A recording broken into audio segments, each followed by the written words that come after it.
Pleasant greetings to you. Get to meet Tantalus. He was a Greek mythological figure, most famous for his eternal punishment in Tartarus, roughly equivalent to our concept of hell. Tantalus was punished to stand in a pool of water beneath a fruit tree, with low branches, with the fruits always eluding his grasp when he felt hungry.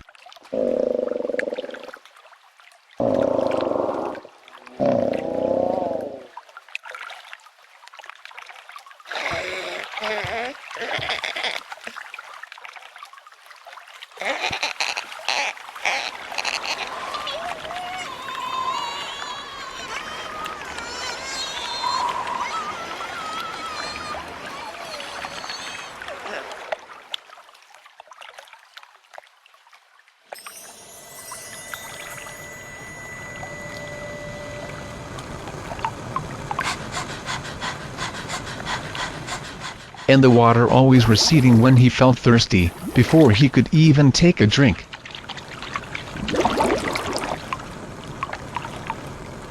From this mythological character, we get the verb tantalize, meaning to excite another by exposing something desirable while keeping it out of reach. Of course, the related word is to tempt, from the Latin word tentare, meaning to feel. To tempt thus is to entice to do wrong by promise of pleasure or gain. And the enticement always passes through the door of feelings. Today, we hear of Jesus' temptations from Satan. And we learn some things from this account. 1. Satan tantalizes. He makes many, if not all, of what he proposes as desirable and reachable. But of course, he lies. 2. Everybody can be tantalized, tempted, and led astray. And always, temptations are evil presentations. Make-believe opportunities to choose temporary pleasure over permanent gains. Satan is a master con artist, prince of lies. And 3. Even Jesus was tempted. Jesus too felt the relentless and persistent temptations of the devil. It happened after he had fasted 40 days and 40 nights. His defense was quite simple. He fought back. So too, we must fight back. And how do we fight back temptations as Christians? We fight back and win over these temptations with decision, devotion, discipline, denouncement, and diligence. So how do we win over our temptations? First, with decision. Saying no to the evil one is ultimately deciding to say yes to God, to the King of Kings. St. James tells us that each person is tempted when he is lured and enticed by his own desire. So, always pre-decide and decide to give a yes to God. That decisive yes, my dear friends, is non-negotiable. Indecision never wins. Firmness and determination are always necessary if temptation is to be resisted successfully. Paul reminds us to test everything, retain what is good, refrain from every kind of evil. Second, we win over temptations with devotion. Jesus reminds us, "Watch and pray that you may not undergo the test. The spirit is willing, but the flesh is weak."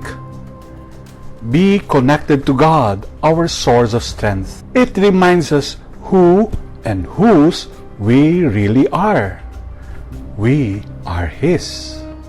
St. Paul tells us that God is faithful and will not let you be tried beyond your strength. But with trial, He will also provide a way out so that you may be able to bear it. You know the way out, of course. It is quite an easy to spot door, especially of course for those who are devoted to God. Do you spot the way out of temptations easily? Third, we win over temptations with discipline. Tertullian, one of the early church fathers, tells us, "You can judge the quality of their faith that is the faith of the Christians, from the way they behave. Discipline is an index to doctrine.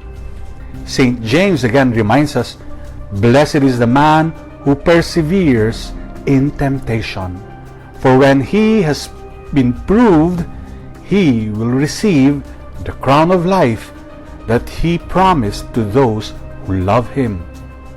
So, if you have discipline, you should stay away from Satan's territory. You should set your personal rules. Practice self-control and restraint. Remember, the first qualification of true discipleship is discipline. Without discipline, you are not even a disciple of Christ. Fourth, we win over temptations with denouncement. St. James exhorts us, "So submit yourselves to God. Resist the devil, and he will flee from you." Just always say no to temptations. Again, this is non-negotiable. Madaling kausap ang demonyo for someone who is in the hands of God. When you are in God's graces, the devil will obey your no response. It may not be verbal, but just the same, you mean your no seriously in your mind and in your heart. Again, just say no. Do not count the useless cause of your no to Satan, even if it is painful. Kahit sumigaw ka pa, basta't no to Satan ang mindset and feelings mo.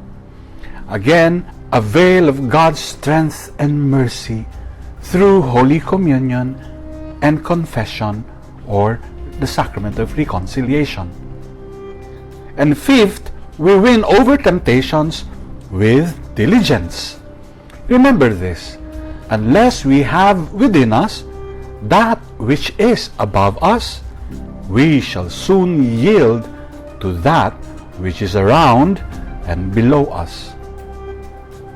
Diligence is from the Latin diligentia, meaning attentiveness and carefulness.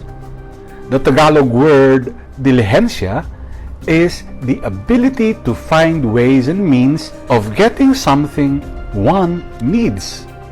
Hence, when we say a person is madiligencia, we mean that person is masikap, maingat, at mulat, meaning he is zealously intent, careful, and aware, especially aware of Satan's strategies.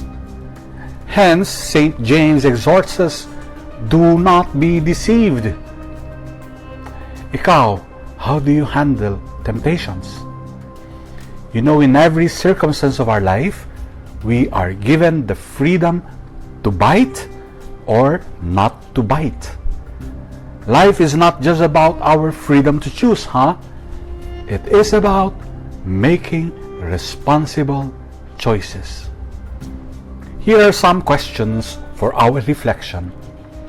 In what specific areas of your life do you struggle with temptation? How do you overcome these temptations? And what percentage of the time are you successful? Have you identified or memorized any scriptural passages to help you overcome these specific areas of temptation in your life? And when was your last confession?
when facing the decision of obeying your master, or giving in to your desires?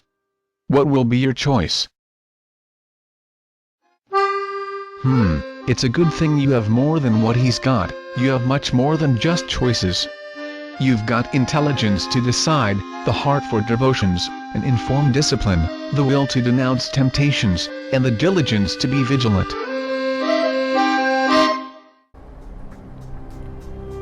May God bless you. Amen.